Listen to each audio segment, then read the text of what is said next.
ओम शांति। ये दुनिया में तारीख़ 3/6/2024 मिठा मिठा बाप दादा चवंदा मिठी मिठी ॿार विश्व जो मालिक ठाहिण वारो बाप खे ॾाढी रुचि सां यादि करो। यादि सां ई तव्हां सुख प्रधान ठहींदव। कृष्णा कंहिं हिकु ॻाल्हि ते पूरो ध्यानु हुजे त बुद्धि जा कपाट खुली वञनि। तरह भॻवान पढ़ाईंदा आहिनि, हिन करे कॾहिं बि पढ़ाई मिस न करणी आहे। जेसिताईं जीअणो आहे ओसिताईं अमृत पीअणो आहे। पढ़ाई में अटेंशन ॾियणो आहे, एब्सेंट न थियणो आहे। हिते हुते खां बि ढूंढे करे मुरली ज़रूरु पढ़णी आहे। मुरली में रोज़ु नई नई पॉइंट्स निकिरंदियूं आहिनि, जंहिंसां असांजा कपाट खुली वेंदा। ओम शांति। शिव भगवान वाच्य सालिग्रामन।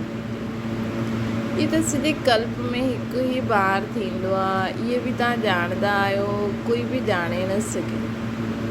मनुष्य हिन रचयिता और रचना जे आदि मध्य अंत खे बिल्कुलु ई ॼाणंदा ई न आहिनि।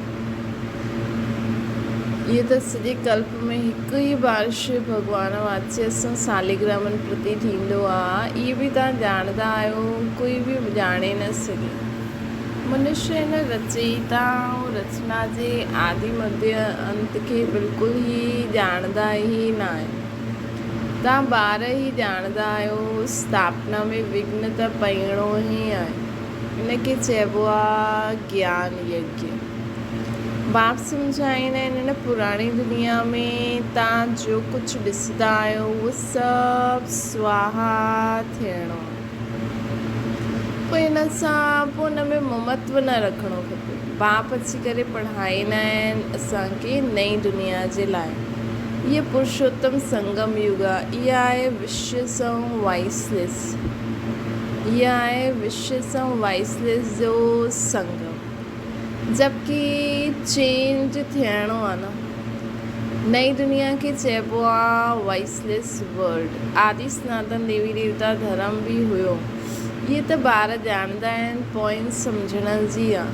बाप राति ॾींहुं चईंदा आहिनि ॿार तव्हांखे ॾाढी गुइय ॻाल्हियूं ॿुधायां थो। जेसिताईं बाप आहे पढ़ाई हलणी ई आहे, पोइ पढ़ाई बि बंदि थी वेंदी। इन ॻाल्हियुनि खे तव्हांजे सवाइ कोई बि ॼाणंदो न आहे। तव्हां में बि नंबरवार आहिनि जो बाप दादा ई ॼाणंदा आहिनि। केरु केतिरो बाबा खे ऐं बाबा जी पढ़ाई खे सम्झी सघंदो आहे। केतिरा किरदा आहिनि, केतिरा तकलीफ़ूं हूंदा आहिनि। ईअं न सदैव सभी पवित्र रहंदा आहिनि। पवित्र न रहंदा आहिनि त पोइ सजायूं बि खाइणी पवंदियूं। अगरि पवित्र न रहंदा त सजायूं बि खाइणी पवंदियूं आहिनि। माला जे दाणा ई पास विद ऑनर्स थींदा आहिनि। जेका 8 रत्न हूंदा आहिनि उहे ई देही अभिमानी थी करे रहंदा आहिनि। देही अभिमानी ई पवित्र रही सघंदो आहे। उहे ई पास विद ऑनर्स थी सघंदा आहिनि। इहे अभ्यास करो। सभिनी आत्माउनि जा वॾा भाउ आहियूं। असां सभी आत्मायूं, मां शिव जी शक्ति आहियां और ये सभी आत्मायूं मुंहिंजा ॿार आहिनि।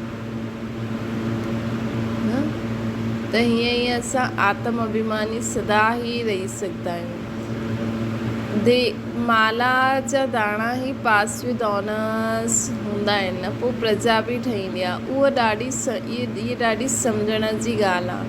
तव्हां कोई खे बि सम्झायो त उहो सम्झी थोरी सघंदा, टाइम लॻंदो आहे। जो वो जेतिरो बाप सम्झाए सो बि जेतिरो बाप सम्झाए सघंदा आहिनि।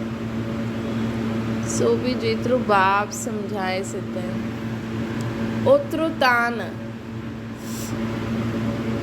छोजी बाबा सदैव देही अभिमानी स्थिति में स्थिति करे असांखे सम्झाईंदा आहिनि। त बाबा जे सम्झाइण ऐं असांजे सम्झाइण में ॾाढो फ़र्क़ु आहे। असां जॾहिं सभिनि खे देही अभिमानी स्थिति में स्थिति करे सम्झायूं तॾहिं त उहो बि उन स्थिति में अची सघे न।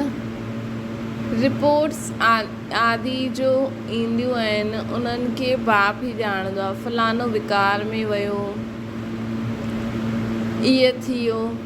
नाम त न ॿुधाए सघंदा आहियूं, नाम ॿुधायूं त पोइ उन्हनि सां कोई ॻाल्हि करण ई पसंदि न करे, सभु नफ़रत जी दृष्टि सां ॾिसंदा, दिलि सां उतरी वेंदो, सॼी की कमाई चट थी वेंदी। इहे त जंहिं धको खाधो उहो ॼाणे और बाप ॼाणे, इहे वॾी गुप्त ॻाल्हियूं आहिनि।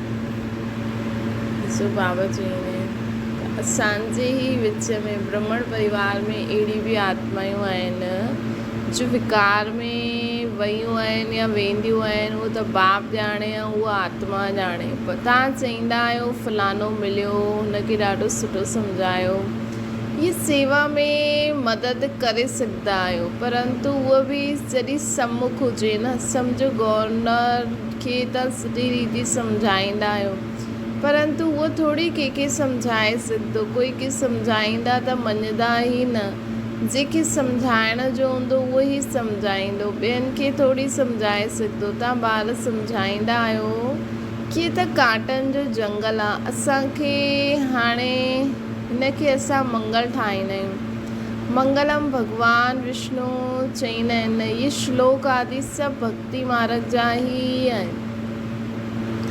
मंगल तॾहिं हूंदो आहे जॾहिं विष्णु जो राज्य हूंदो। बाबा चईंदा आहिनि मंगल तॾहिं हूंदो आहे जॾहिं विष्णु जो राज्य हूंदो आहे। विष्णु अवतरण बि ॾेखारींदा आहिनि, बाबा सभु कुझु ॾिठो अथई, अनुभवी आहे न, सभी धर्म वारनि खे सुठी तरह ॼाणंदा आहिनि। बाप जे तन में ईंदा आहिनि त हुनजी पर्सनैलिटी बि त खपे न, तॾहिं चईंदा आहिनि ॾाढे जन्मनि जे अंत में, जबकि हितां जो ॾाढो अनुभवी हूंदो तॾहिं मां इन्हनि में प्रवेश कंदो। बाबा चईंदा आहिनि कि माण्हुनि खे सम्झायो कि असां हिन काटनि जे जंगल खे मंगल था ठाहिनि, मंगलम भगवान विष्णु, इहे श्लोक जो चईंदा आहिनि न, इन जो मतिलबु आहे मंगल तॾहिं थींदो जॾहिं विष्णु जो राज्य हूंदो। मंगलम भगवान, मंगल मतिलबु सुठी जॻह, ऐं हुते उहो तॾहिं ईंदी सुख जी जॻह जॾहिं विष्णु जो राज्य हूंदो। विष्णु अवतरण बि ॾेखारींदा आहिनि, बाबा सभु कुझु ॾिठो अथई, अनुभवी आहे न, सभी धर्म वारनि खे सुठी रीति सां ॼाणंदा आहिनि। बाप जे तन में आया आहिनि त हुनजी पर्सनैलिटी बि खपे, तॾहिं चईंदा आहिनि ॾाढे जन्मनि जे अंत में, जबकि इहो हितां जो ॾाढो अनुभवी हूंदो। बाबा ब्रह्मा बाबा जी आत्मा हिन सृष्टि ते शुरू खां रही आहे, अंत समय में भी बाबा केॾा अनुभवी आहे, बाबा सभु कुझु घुमिया, त बाबा केॾा अनुभवी आहिनि, तॾहिं मां हिन में प्रवेश कंदो आहे। उहो बि साधारण पर्सनैलिटी जो मतिलबु इहे न राजा रजवाड़ा हुजे, पर्सनैलिटी मतिलबु हर हिकु ॻाल्हि जो अनुभव, समझदार। बाबा चवंदा आहिनि राजा रजवाड़ा न, इन्हनि खे त ॾाढो अनुभव आहे, इन्हनि जे रथ में ईंदो आहे ॾाढे जन्मनि जे अंत में। तव्हांखे सम्झाइणो पए राजधानी स्थापना थिए थी, माला ठहींदी आहे न, इहे राजधानी कीअं स्थापना थिए थी, कोई राजा रानी कोई छा ठाहींदो आहे, इहे सभु ॻाल्हियूं हिकु ॾींहं में त कोई सम्झी न सघे। बेहद जो बाप ई बेहद जो वरसो ॾींदा आहिनि, भॻवान अची करे सम्झाईंदा आहिनि, सो बि मुश्किल थोरा पवित्र ठाहींदा आहिनि, इहे बि सम्झण में टाइम खपे। भॻवान अची करे सम्झाईंदा आहिनि, सो बि मुश्किल थोरा पवित्र रहंदा आहिनि, पूरा संपूर्ण पवित्र। ॾिसो हेॾी सारी असांजी ब्राह्मण परिवार आहे, लेकिन हुन मां बि संपूर्ण पवित्र सिर्फ़ु 8 रहंदा आहिनि, ऐं उन्हनि मां बि हुन खां पोइ 108, पोइ 16,108, पोइ 9 लख, पोइ ब्राह्मण आत्मा। सोचो संपूर्ण पवित्र थोड़ा रहंदा आहिनि, उन्हनि में बि 8 बिल्कुलु प्योर, जेके कोई छीटो ई न लॻंदो। असांखे कहिड़ी अपवित्रता जो छीटो ई न लॻे, हुनजे लाइ हिकु त साक्षी स्थिति खपे, बाप साक्षी साथी ऐं सकाश। असां बाप सां गॾु रहंदासीं, हुन सिचुएशन खे में इन्वॉल्व न थियो, जीअं असां टीवी में ॾिसंदा आहियूं न कंहिं सिचुएशन खे त उहा अलॻि हूंदी आहे। अगरि असां उन में पंहिंजो ई उनखे सम्झी करे अगरि टीवी खे टीवी मनोरंजन जे रीत सां ॾिसूं त असांखे कॾहिं रोइण न ईंदो, असां उन मां ॿियो ई नॉलेज खणंदासीं। त ईअं ई दुनिया में बि असांखे साक्षी थी करे सभु कुझु ॾिसो। साक्षी थी करे उहो कॾहिं ॾिसी सघंदासीं जॾहिं बाबा सां साथी रहंदासीं ऐं हुनजो सेक न लॻे, हिन जे लाइ हुनखे सकाश बि ॾियणो। साक्षी थी करे ॾिसो, बाबा सां गॾु हर हिकु ॻाल्हि ॾिसो ऐं हुनखे सकाश बि ॾींदा रहो ताकी असांखे सेक न लॻे। त बाबा असांखे चवनि था कि इहे सम्झाइण में टाइम खपे, ॾाढा थोरा पवित्र ठहींदा आहिनि, इहे सम्झण में टाइम खपे। केतिरियूं सजायूं खाईंदा आहिनि, सजायूं खाई करे पोइ पवित्र प्रजा में ठही वेंदा। बाप सम्झाईंदा आहिनि ॿार तव्हांखे ॾाढो मिठो मिठो बि ठहिणो आहे, कोई खे दुख न ॾियणो आहे। बाप ईंदा ई आहिनि सभिनि खे सुख जो रास्तो ॿुधाइणु, दुख सां छुड़ाइणु। उहो त पोइ ख़ुदि कंहिंखे दुख ॾींदा। माण्हू चईंदा आहिनि न भॻवान जो ई दुख ॾिनल आहे, हुनखे सुख सम्झो। त स्वयं परमात्मा सुख जी दुनिया ठाहींदो आहे, दुख करता सुख करता आहे, त उहो कंहिंखे दुख कीअं ॾींदो। इहे सभु ॻाल्हियूं तव्हां बाप ई ॼाणंदा आहियो। ॿाहिरि ॾाढो मुश्किल सम्झंदा आहिनि। जो बि संबंधी आदि आहिनि उन्हनि सभिनि सां ममत्व तोड़े घर में रहणो आहे, परंतु निमित मात्र रहणो।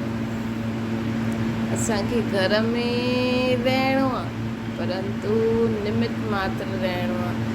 ये त बुद्धि में आहे कि सॼी दुनिया ख़त्म थियणी आहे, परंतु ये ख़्यालात बि कंहिंखे न रहंदो आहे। जो अनन्य ॿार आहिनि उहे सम्झंदा आहिनि, उहो बि हाणे सिखण जो पुरुषार्थ कंदा रहंदा आहिनि। तव्हां फेल बि थी पई, ॾाढा फेल बि थी पईंदा आहिनि। माया जी चक्री ॾाढी हलंदी आहे न।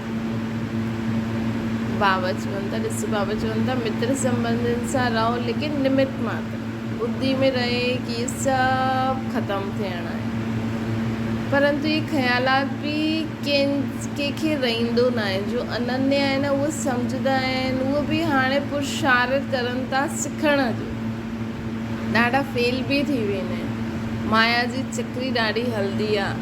बाबा चईंदा आहिनि न माया बि असांजी, जीअं बाबा जी छत्र छाया में रहंदा आहिनि न, बाबा जी छत्र छाया कॾहिं मिली सघंदी आहे जॾहिं असां सदा देही अभिमानी रहंदासीं। त उहा ई माया बि असांजे मथां पैरो ॾींदी वेंदी, उहा बि ॾाढी बलवान आहे। परंतु इहे ॻाल्हियूं ॿियो कोई थोरी सम्झाए सघंदा।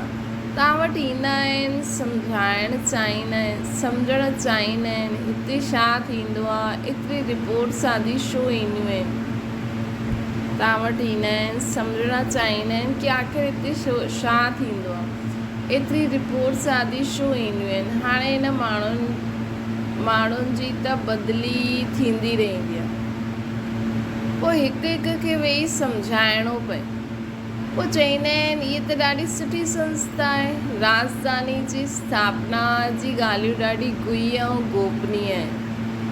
श्री बाबा जी कार्य में यज्ञ में ॾाढे प्रकार जा विघ्न बि पईंदा आहिनि, त ॿाहिरि वारे माण्हुनि ताईं बि पहुचंदो आहे। हिते ईअं बि थींदो आहे, ईअं बि थींदो आहे, ईअं बि थींदो आहे। पोइ जॾहिं उहे चेकिंग करण ईंदा आहिनि ऐं ज्ञान खे सम्झंदा आहिनि, ज्ञान में त अहिड़ो कुझु न आहे, लेकिन राजधानी स्थापना थी थिए त अनेक प्रकार जा ॿार बाबा जे घर में रहंदे हुए ई विघ्न रूप ठाहींदा आहिनि, अहिड़ियूं अहिड़ियूं ॻाल्हियूं कंदा आहिनि। त उन्हनि खे त सम्झ में न आहे कि हिते राजधानी स्थापना थी थिए, जाति सुठा बि आहिनि, त थोरा स्वभाव संस्कार वारा अहिड़ा ॿार बि आहिनि जो हुते वञी दास दासियूं ठहींदा। राजधानी जी स्थापना जी ॻाल्हियूं ॾाढी गुही ऐं गोपनीय आहिनि। ॾिसो हिन जे बहाने बि जेका ॾिसणु ईंदा, इंस्पेक्शन कंदा, उहो ज्ञान खे ॿुधंदा, सम्झंदा। इहे बि हिकु तरीक़े सां सेवा बि थी वई। त बाबा चईंदा आहिनि न हर ॻाल्हि में कल्याण, बेहद जो बाप ॿारनि खे मिलियो त केतिरो हर्षित थियणो खपे न। असां विश्व जा मालिक देवता ठाहींदा आहियूं त असां में उहा दैवी गुण बि ज़रूरु खपनि। एम ऑब्जेक्ट त साम्हूं बीठी आहे न, इहे नई दुनिया जा मालिक आहिनि, इहे तव्हां ई सम्झंदा आहियो। असां पढ़ंदा आहियूं बेहद जो बाप जो नॉलेजफुल आहे, उहो असांखे पढ़ाईंदा आहिनि। अमरपुरी अथवा हेवन में वठी वञण लाइ असांखे नॉलेज मिलंदी आहे न। ईंदा उहे ई आहिनि जे कल्प राज्य वरितो हुयो। कल्प पहिरियों मुआफ़िक़ असां पंहिंजी राजधानी स्थापना करूं था। बाबा चवनि था कल्प पहिरियों मुआफ़िक़ तव्हां हिते सभु आत्मायूं असां सभु जो बि आहियूं, असां पंहिंजी राजधानी ठाहियूं था। कल्प पहिरियों मुआफ़िक़ तव्हां पंहिंजी राजधानी था ठाहियो। हुन में बि राजधानी केरु ठाहे सघंदो? राजधानी में अचण वारा त एॾा सारा आहिनि, लेकिन महाराजा महारानी जो ठाहींदा उहा ई सेवा करे पंहिंजी पूरी राजधानी ठाहींदा। ये माला ठहे थी न, नंबरवार आहे। जीअं स्कूल में बि जो सुठा पढ़ंदा आहिनि उन्हनि खे स्कॉलरशिप मिलंदी आहे, उहा हद जी ॻाल्हियूं असांखे मिलंदी आहे। बेहद जी ॻाल्हियूं जो तव्हां बाप जे मददगार ठाहींदा आहियो उहो ई ऊच पद पाईंदा आहिनि। ऐं हुते त मार्क्स जे अनुसार ऊच पद पाईंदा आहिनि न। हिते ॾाढी सारी चीज़ुनि खे काउंट करे असां ऊच पद पाईंदा आहियूं। वास्तव में त मदद पाण खे ई करणी आहे। पवित्र ठहिणु, सतो प्रधान ठहिणु, वरी खां ठहिणो ज़रूरु आहे। बाप खे यादि करिणो आहे। उठंदे वेंदे हलंदे बाप खे यादि करे सघंदा आहियो। जो बाप असांखे विश्व जो मालिक ठाहींदो आहे, जो बाप असांखे विश्व जो मालिक ठाहींदो आहे, उनखे ॾाढो रुचि सां यादि करिणो। जो बाबा असांखे पूरे विश्व जो मालिक ठाहींदा आहिनि, उन्हनि खे ॾाढो रुचि सां यादि करिणो आहे। त परंतु माया छॾंदी न आहे। अनेक प्रकार जी क़िस्म जी रिपोर्ट्स लिखंदा आहिनि। बाबा असांखे माया जा विकल्प ॾाढा ईंदा आहिनि। बाबा चईंदा आहिनि युद्ध जे मैदान में आयो, 5 विकारनि ते जीत पाइणी आहे। ॿारनि खे यादि करण सां बाप खे यादि करण सां तव्हां बि सम्झंदा आहियो असां सतो प्रधान ठाहींदा आहियूं। बाप अची करे सम्झाईंदा आहिनि। भक्ति मार्ग वारा कोई बि ॼाणंदा न आहिनि कि इहे त पढ़ाई आहे। भक्ति मार्ग वारा इहे त न ॼाणंदा आहिनि कोई बि कि हिते इहे पढ़ाई था पढ़नि। इहे त पढ़ाई आहे। बाप चईंदा आहिनि तव्हां पावन कीअं ठहींदव? तव्हां पावन ठहींदा आहियो, तव्हां पावन हुयो, हाणे वरी असांखे पावन ठहिणो आहे। देवता पावन हुया न, ॿार ॼाणंदा आहिनि असां स्टूडेंट्स पढ़ूं था, भविष्य में इहे सूर्यवंशी राज्य में ईंदासीं। असां सभु स्टूडेंट्स हिते पढ़ाई था पढ़ूं, पोइ भविष्य में असां सूर्यवंशी राजघराने में ईंदासीं। उन जे लाइ पुरुषारत बि सुठी रीति करिणो आहे। सॼो मार्क्स जे मथां मदार आहे। भविष्य में सूर्यवंशी राज्य में ईंदासीं, उन जे लाइ असांखे पुरुषारत बि सुठी रीति करिणो आहे। सॼो मार्क्स जे मथां मदार आहे। बाबा चईंदा आहिनि युद्ध जे मैदान में फेल थियण सां चंद्रवंशी में हली वेंदासीं। त बाबा चवनि था कि सदा यादि रखो मां स्टूडेंट आहियां। मां स्टूडेंट छा थो करां? भविष्य सूर्यवंशी राज्य में वञण लाइ पढ़ाई थो पढ़ां। हुन जे लाइ पुरुषारत बि सुठी रीति करिणो आहे। सॼो मार्क्स जे मथां मदार आहे। युद्ध जे मैदान में फेल थियण सां पोइ चंद्रवंशी में हली वेंदा। उन्हनि पोइ युद्ध जो नाम ॿुधी तीर कमान आदि ॾेई छॾे अथनि। छा हुते बाहुबल जी लड़ाई हुई जो तीर कमान आदि हलाईंदा? अहिड़ी त कोई ॻाल्हि ई न आहे। अॻियां बाणनि सां लड़ाई हलंदी हुई। हिन समय ताईं बि निशानियूं आहिनि। कोई हलाइण में ॾाढा होशियारु हूंदा आहिनि। हाणे हिन ज्ञान सां लड़ाई आदि जी कोई ॻाल्हि कोन्हे। तव्हां ॼाणंदा आहियो शिव बाबा ई ज्ञान जो सागर आहे, जंहिंसां असां इहे पद पाईंदा आहियूं। हाणे बाप चईंदा आहिनि देर से देर सभु संबंधनि सां ममत्व मिटायो। देर से देर सभु संबंधनि सां ममत्व मिटायो। हाणे ये पुराणो आहे न, इहे सभु पुराणो आहे। नई दुनिया गोल्डन एज भारत हुयो। हाणे बाप चईंदा आहिनि देर से देर सभी संबंधनि सां ममत्व तोड़णो आहे। ये सब पुराणो आहे। नई दुनिया गोल्डन एज भारत हुयो। केतिरो नाम मशहूरु हुयो न। त हिन सृष्टि खे ॾिसो, सभु कुझु हिन समय पुराणो ई पुराणो थी वियो आहे। त अहिड़ी पुराणी चीजूं, अहिड़ी पुराणे माण्हुनि में छो असां मोह रखूं। प्राचीन योग कॾहिं ऐं कंहिं सेखारियो इहे कंहिंखे पतो ई न आहे, जेसिताईं ख़ुदि अची करे न सम्झाए। बाबा ये नई चीज़ आहे न, कल्प कल्प जो ईंदा आया आहिनि उहो ई पोइ रिपीट थींदो, उन में फ़र्क़ु न पवंदो। कल्प कल्प जो थींदो आयो आहे उहो ई पोइ रिपीट थींदो, उन में फ़र्क़ु न पवंदो।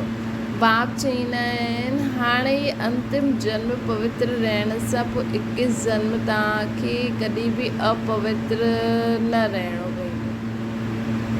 21 जन्मनि ते असांखे कॾहिं बि अपवित्रता टच बि न कंदी। 21 जन्म मतिलबु इहो जन्म बि, हिन जन्म में बि असांखे संपूर्ण पवित्र देही अभिमानी रहणो आहे न, कि असांखे बुद्धि में, असांजी आत्मा में अपवित्रता टच बि न करे, हिकदमि अपवित्रता जी अविद्या थी वञे। जे शिव बाप के ईंदा आहिनि त उन्हनि खे भले नॉलेज रहंदी आहे इहे विकारी आहे, इहे अहिड़ो आहे, सभु ज्ञान रहंदो आहे कि रोज़ु विकार में वेंदा आहिनि त उहो विकारी स्मेल त ईंदी हूंदी न, उहो संकल्प उन आत्मा सां बदबू ईंदी हूंदी, लेकिन शिव बाप की कॾहिं टच थोड़ी कयो उन्हनि संकल्प।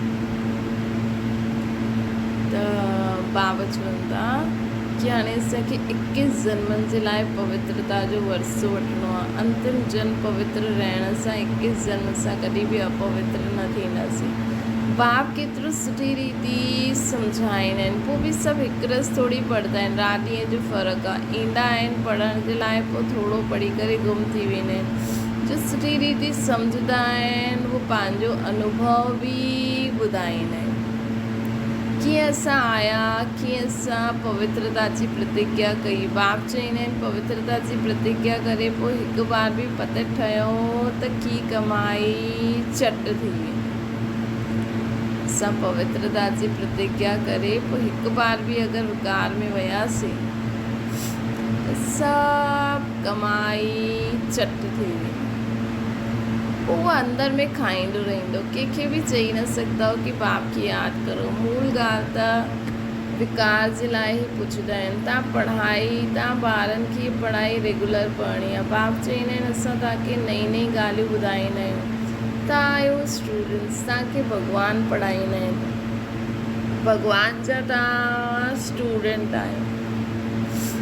अहिड़ी ऊच ते ऊच पढ़ाई त खे हिकु ॾींहुं बि असांखे मिस न करिणो आहे। हिकु ॾींहुं बि मुरली न ॿुधी त पोइ एब्सेंट रहिजी वेंदासीं। सुठा सुठा ॿार थी बि मुरली मिस करे ॾींदा आहिनि। उहे सम्झंदा आहिनि असां त सभु कुझु ॼाणंदा आहियूं। मुरली न पढ़ंदा आहिनि त छा थींदो, अरे एब्सेंट पइजी वेंदो, नापास थी वेंदा आहिनि।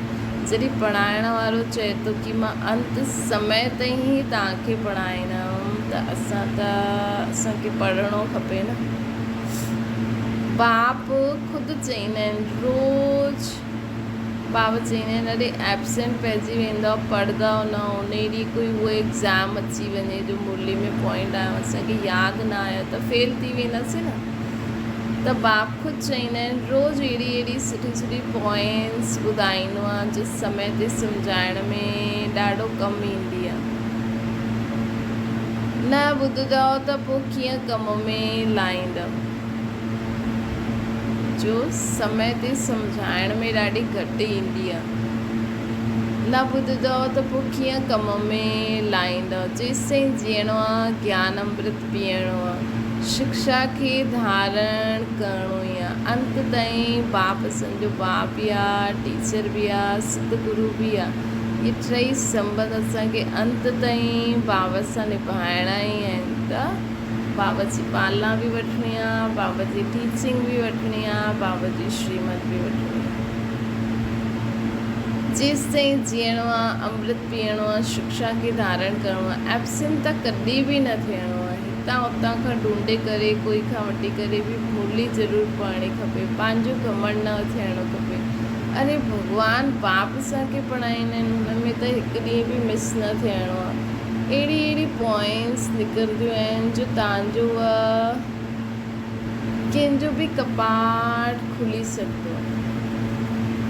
अहिड़ी पॉइंट्स निकिरंदियूं आहिनि असांजी जो असांजो कंहिंजो बि कपाट खुली सघंदो आहे। आत्मा छा आहे, परमात्मा छा आहे, कीअं पाठ हलंदो आहे, इन में बि टाइम खपे। पिछाड़ी में सिर्फ़ु ये ही यादि रहंदो कि पंहिंजे खे आत्मा समझ, बाप खे यादि करो, परंतु हाणे सम्झाइणो पवंदो। पिछाड़ी जी ये ही अवस्था आहे। बाप खे यादि कंदे कंदे असीं सभु हली वेंदासीं। यादि सां ई असां पवित्र ठहींदा आहिनि। केतिरा ठहिया आहिनि सो त तव्हां सम्झी सघंदा आहियो। इम्प्योर खे बल ज़रूरु कमु मिलंदो। मुख्य 8 रतन ही आहिनि जो पास विद ऑनर्स थी वेंदा। मुख्य 8 रतन ही आहिनि जो पास विद ऑनर्स थी वेंदा।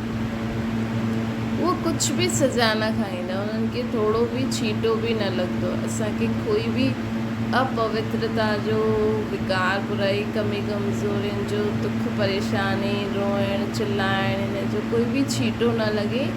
इन जे लाइ सदा साक्षी स्थिति खे धारण करो, बाप संगत साथी रहो। पहिरियों ख़ुदि खे आत्मा सम्झो, बाप खे यादि करो त बाप जे साथ रहींदासीं। बाप जे साथ रही करे असां कुझु बि ॾिसंदासीं न, हुनखे साक्षी स्थिति चइबी आहे। ऐं पोइ हुननि खे सकाश बि ॾियणी, सकाश भी ॾियणी कि वो भी, ये आत्मायूं भी अपवित्रता सां मुक्त थी वञे।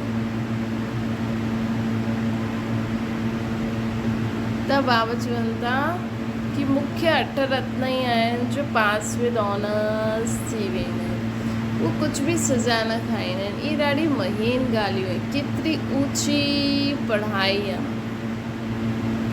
केतिरी ऊची पढ़ाई आहे। वो बाबा चवंदा आहिनि सुपिने में बि न हूंदो कि असां देवता ठही सघंदा आहियूं। बाप खे यादि करण सां ई तव्हां पद्मा पदम भाग्यशाली ठहींदा आहियो। इन जे सामने त उहो धंधो आदि कुझु बि कम जो न आहे। बाप खे यादि करण सां सभु पद्मनि जी कमाई कंदा आहियूं। बाप खे यादि करण सां सभु पद्मनि जी कमाई कंदा आहियूं न। इन जे अॻियां त उहो धंधे आदि जी कमाई कुझु बि न आहे। कोई बि चीज़ कम में अचणी न आहे। वरी खां करिणो त पवंदो ई सही। कोई बि चीज़ कम में अचण वारी न आहे, पोइ बि करिणो त पवंदो ई सही। इहे कॾहिं बि ख़्यालात में न अचिणो खपे कि असां शिव बाबा खे ॾींदा आहियूं। शरीर निर्वाह त करिणो ई आहे, है न। लेकिन असांखे ईअं न कि करिणो आहे त असां उन में ई डूबा रहो। बसि निमित मात्र करो, पंहिंजो शरीर निर्वाह कर्म करो, पोइ वापसि बाबा जे ज्ञान में। बाबा चवंदा आहिनि कि ये ख़्यालात बि न अचणो खपे कि असां शिव बाबा खे ॾींदा आहियूं। अरे तव्हां त पद्मा पदमपति ठहींदा आहियो। ॾियण जो ख़्यालात आयो त ताक़त घटि थी वेंदी। ॾियण जो ख़्यालात आयो त ताक़त घटि थी वेंदी आहे। मनुष्य ईश्वर अर्थ दान कंदा आहिनि वठण लाइ। ॿिए जन्म में मिलंदो न असांखे। त ईअं न सोचो कि असां ॾियूं था, ईअं सोचो इहे भॻवान जी तिजोरी में जमा थी वियो। उहो ॾियणु थोरी थियो। भगवान त दाता है न, ॿिए जन्म में केतिरो ॾींदा आहिनि, इहे बि ड्रामा में नूंद आहे न। भक्ति मार्ग में अल्पकाल जो सुख तव्हां बेहद जे बाब सां बेहद जो वरसो पाईंदा आहियो। भक्ति मार्ग में अल्पकाल जो सुख सां बेहद जे बाब सां बेहद जो सुख जो वरसो मिलंदो आहे। कहिड़ो सुख आहे, 21 जन्म अपवित्रता सां मुक्त, इहे सभिनि खां वॾो अतीन्द्रिय सुख मिलंदो आहे। जॾहिं असां हिन कलयुगी दुनिया में रहंदे हुए सभु कुझु ॾिसंदे सभु कुझु ॿुधंदे हुए बि असांखे कॾहिं बि अपवित्रता टच बि न करे। अच्छा मीठे मीठे सिकिल जे बच्चे ॿारनि खे दी माता पिता बाप दादा जो यादि प्यार और गुड मॉर्निंग। रूहानी बाप जी सभिनि रूहानी ॿारनि खे नमस्ते। असांजी बि रूहानी माता पिता बाप दादा की यादि प्यार गुड मॉर्निंग और नमस्ते। धारणा जे लाइ मुख्य साथ, जेसिताईं जीअणो आहे अमृत पीअणो आहे, शिक्षाउनि खे धारण करिणो आहे। भॻवान पढ़ाइनि था, इन करे हिकु ॾींहुं बि मुरली मिस न करणी आहे। ॿियो आहे पद्मनि जी कमाई जमा करण लाइ निमित मात्र घर में रहंदे कामकाज कंदे हिकु बाप जी यादि में रहणो। वरदाना प्रसन्नता जी रूहानी पर्सनैलिटी वारा सर्व खे अधिकारी ठाहिण वारा गायन और पूजनीय ठहनि। बाबा 3 ॾींहंनि खां असांखे प्रसन्नता जे बारे में ॿुधाइनि था।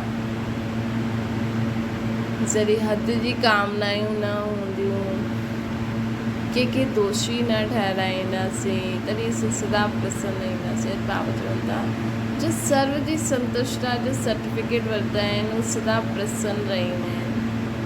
ऐं हिन प्रसन्नता जी रूहानी पर्सनैलिटी जे कारण नामी ग्रामी अर्थात गायन ऐं पूज्य योग्य ठही वेंदा आहिनि, पूजन योग्य ठही वेंदा आहिनि। जॾहिं कॾहिं ठहींदा आहियूं, जॾहिं असांखे सर्व सां संतुष्टा जो सर्टिफिकेट मिलंदो आहे। तव्हां शुभ चिंतक प्रसन्नचित रहण वारी आत्माउनि द्वारा जो सर्व खे ख़ुशी जी सहारे जी हिम्मत जा पंख, तव्हां शुभ चिंतक प्रसन्नचित रहण वारी आत्माउनि द्वारा, असां शुभ चिंतक ऐं प्रसन्नचित रहण वारी आत्माउनि द्वारा जो सर्व खे ख़ुशी जी सहारे जी हिम्मत जा पंखनि जी उमंग उत्साह जी प्राप्ति थींदी आहे। ये प्राप्ति कंहिंखे अधिकारी ठाहे ॾींदी आहे, कंहिंखे भगत ठाहे ॾींदी आहे। असां अगरि कंहिंजे लाइ शुभ चिंतन कंहिंजे प्रति शुभ सोचंदा आहियूं, प्रसन्नचित रहण वारी आत्माउनि द्वारा अगरि कंहिंखे असां द्वारा कंहिंखे ख़ुशी, कंहिंखे सहारो, कंहिंखे हिम्मत जा पंख उमंग उत्साह जीवन में मिलियो आहे, त इहा प्राप्ति कंहिंखे त बाबा जो ठाहे ॾींदी आहे। बाबा जे वर्से जे अधिकारी भई असां द्वारा अगरि कंहिंखे उमंग उत्साह मिलियो त उहो ॼाण त भई तव्हां में ईअं कीअं आहे, त असां चईंदुसि असां बाबा खे यादि कंदा आहियूं, त उहो बि बाबा खे यादि करे अधिकारी आत्मा ठही वेंदी। न त कई माण्हू सोचंदा आहिनि असांखे बाबा वाबा पतो न आहे असांखे, त तव्हां सां ई सुख मिले थो, त उहो भगत ठही वेंदो। त बाबा चवनि था कि असांजे सुठो ई सोचण सां कंहिंजो भलो थी वियो त उहो बि या त बाबा जो ठही वेंदो आहे या असांजो भगत ठही वेंदो आहे, या बाबा जो बि भगत ठही सघंदो आहे। स्लोगन आहे बाप जी वरदान प्राप्त करण जो सहज साधना दिल जो स्नेह। बाप का वरदान प्राप्त करण जो सहज साधना दिल जो स्नेह। अच्छा, ओम शांति। बाबा की याद करो।